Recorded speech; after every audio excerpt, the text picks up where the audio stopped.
My name is Kieu, and over the past few weeks I've been studying gender equality, specifically in Yemen. I thought it was a very interesting challenge as Yemen stands 142nd in the list of gender equality out of 196 countries in the world. After doing some basic research, I came to the conclusion that gender equality is a far too large topic, so I narrowed it down to empowering women to take back what they rightfully deserve, including education and a career of their own. I was given $40 million to come up with a plan that could help the UN reach one of the Sustainable Development Goals. And as I thought to myself, I realized that to better our society, we must invest in women and girls as they are the ones that deserve it the most.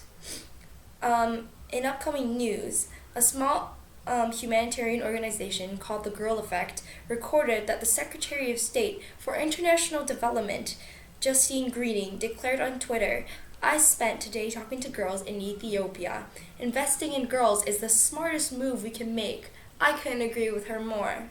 If we can empower women like Miss Justine Greening, Malala Yousafzai, Michelle Obama, and so many more powerful women, gender equality will be reached. Once said by Michelle Bachelet, the first woman president of Chile, gender equality will only be reached if we are able to empower women. But why empower women and give girls education? Well, first of all, because any woman and girl deserve it just as much as any boy or man. In research done by Vanessa Lebeau and Judy DeLoche, done on children ages 7 months old to 5 years, found that children are actually very much alike when they're born. It's how they grow up and what they're taught or not taught that define them. If a man calls a woman stupid or a boy looks down on a girl in a country like Yemen, it's considered normal and nothing wrong with, but it really says everything. Everything is wrong with it.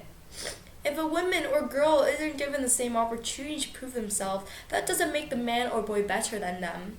It's like a cheetah and a human racing. The human will never be able to win because the cheetah's build is different and more meant for speed.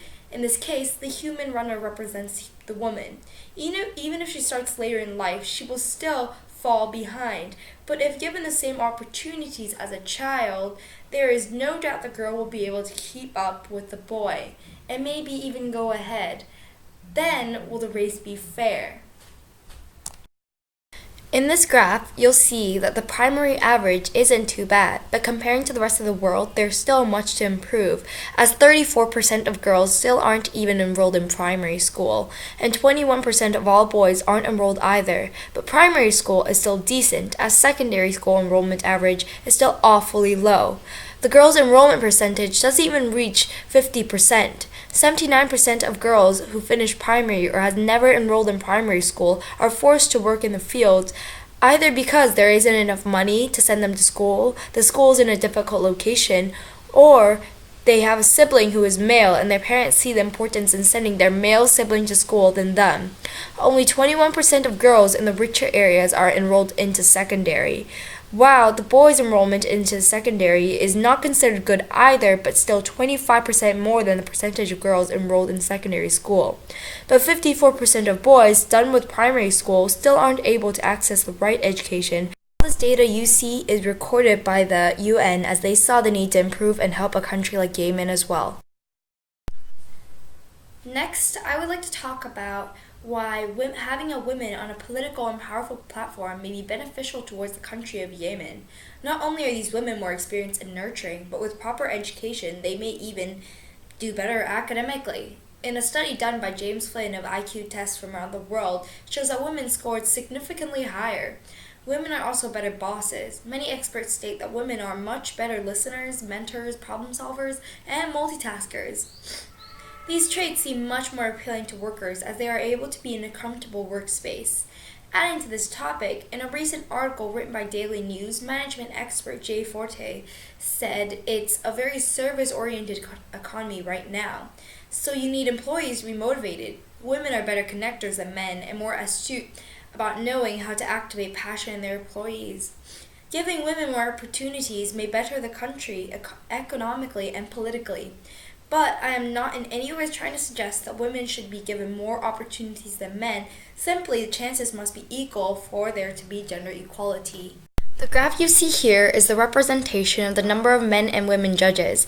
The government is failing to see that despite their efforts to eradicate unfair laws, the country is still at a very low gender equality point. It doesn't matter how many laws they take away or how many small opportunities they give women. As long as those around them still believe in gender inequality, government should be investing more in educating men and women, boys and girls, that there is nothing wrong with both genders receiving the same treatment as they are both capable and deserve the same. But if you've been keeping up with recent news, Yemen has become a dangerous war zone, and many of those living in the area has had to evacuate and become refugees in other countries. But the same situation has been happening in countries like Syria. In an article written by Gail Lemon on the website Women in the World, has found that mothers in Syria have found ways for their children to receive proper education again, even if the war going on.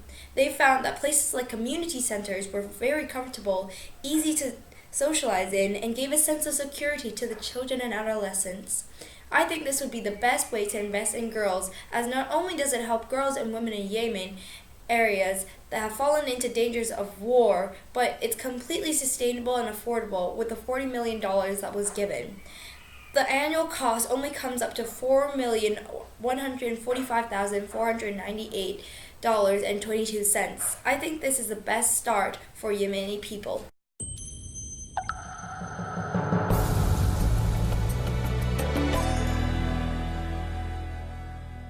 Thank you for your time.